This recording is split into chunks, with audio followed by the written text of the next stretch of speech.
Ada cerita dari Jepang, beberapa supir taksi katanya ngantar hantu korban tsunami. Gak cuma satu, tapi 7 orang ngalamin hal yang sama. Selamat datang di Gerbang Malam. Gak usah basa-basi, langsung aja kita masuk ke ceritanya.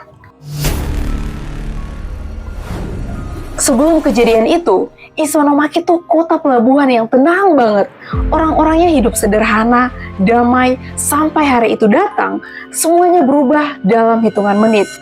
Pada Maret tahun 2001, Jepang diguncang gempa 9 skala Richter yang merupakan salah satu yang paling besar sepanjang sejarah Jepang. Dalam beberapa menit, laut yang tenang di depan kota mulai naik.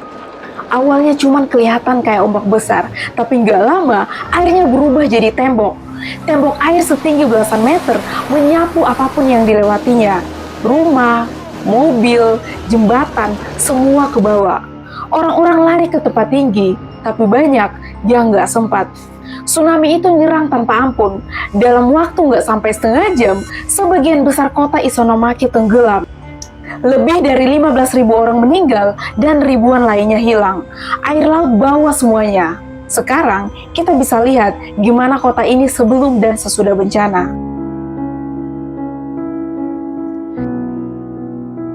Dalam sekejap semuanya berubah. Rumah hilang, keluarga terpisah, waktu bisa terus berjalan. Tapi bagi mereka yang kehilangan, hari itu gak pernah benar-benar berakhir. Setelah air surut, kota itu sunyi banget, gak ada suara, tapi justru dari situ, keanehan mulai terjadi.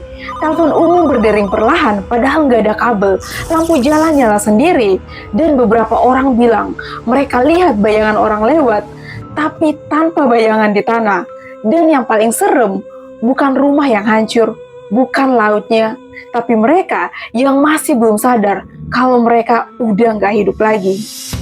Sekitar 10 bulan setelah bencana, ada mahasiswa sosiologi bernama Yuka Kudo. Dia datang ke Iswanomaki buat tugas akhir kuliahnya. Topiknya kelihatan sederhana, tentang kehidupan supir taksi pasca tsunami. Tapi dia nggak pernah nyangka, penelitiannya malah berubah jadi salah satu kisah paling menyeramkan dari Jepang.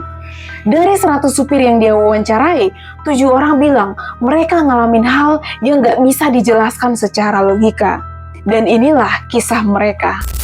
Malam itu hujan tipis. Seorang supir parubaya nunggu di dekat stasiun Iswanomaki.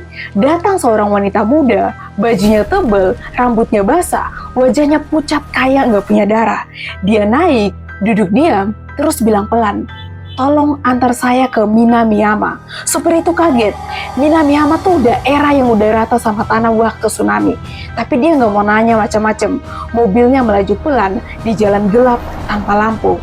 Beberapa menit kemudian, supir nanya, "Nona, kamu yakin mau ke sini?" Wanita itu nunduk terus bilang dengan suara gemetar, "Apakah saya sudah meninggal?" Supir itu langsung nengok ke belakang. Kursinya kosong, tapi argo masih nyala sendiri. Supir kedua cerita, dia ngantar pria muda ke Gunung Hiyoriyama. Sepanjang jalan, orang itu cuma diam, liatin jendela. Pas sampai di tujuan, supir nengok ke belakang. Gak ada siapa-siapa, tapi sabuk pengamannya masih terpasang rapi. Supir ketiga bilang, dia pernah ngantar ibu dan anak kecil. Anaknya duduk di samping ibunya, terus nanya berulang-ulang, "Ayahku di rumah gak, Bu?" Supir cuma senyum, tapi pas mereka nyebut alamatnya, dia tahu tempat itu udah gak ada. Begitu sampai, yang tersisa cuma fondasi rumah dan puing. Supir nengok ke belakang, kursi belakang kosong, cuman ada bekas air menetes di jok mobil.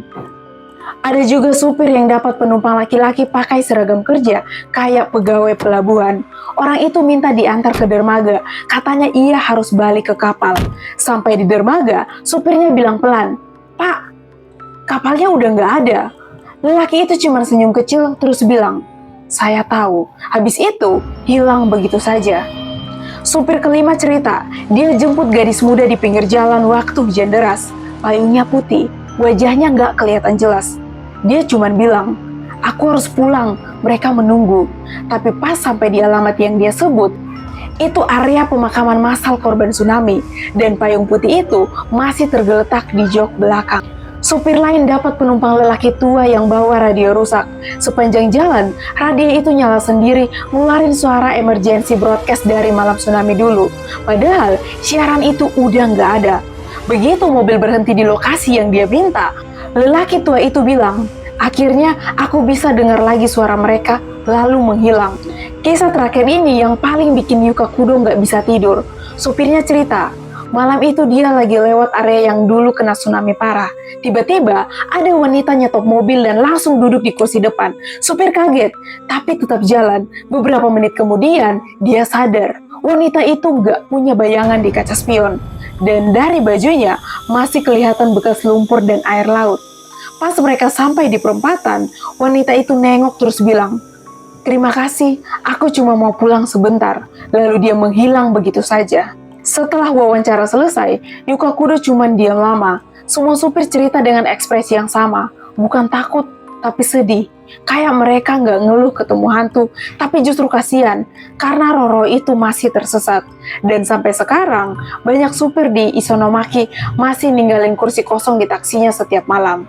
Katanya, siapa tahu ada penumpang yang belum sempat pulang. Mereka mungkin sudah tiada, tapi rasa rindu untuk pulang gak pernah ikut tenggelam.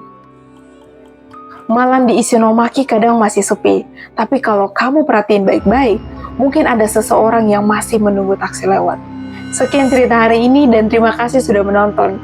Jangan lupa subscribe channel ini karena masih banyak cerita yang menunggu untuk diceritakan. Bye!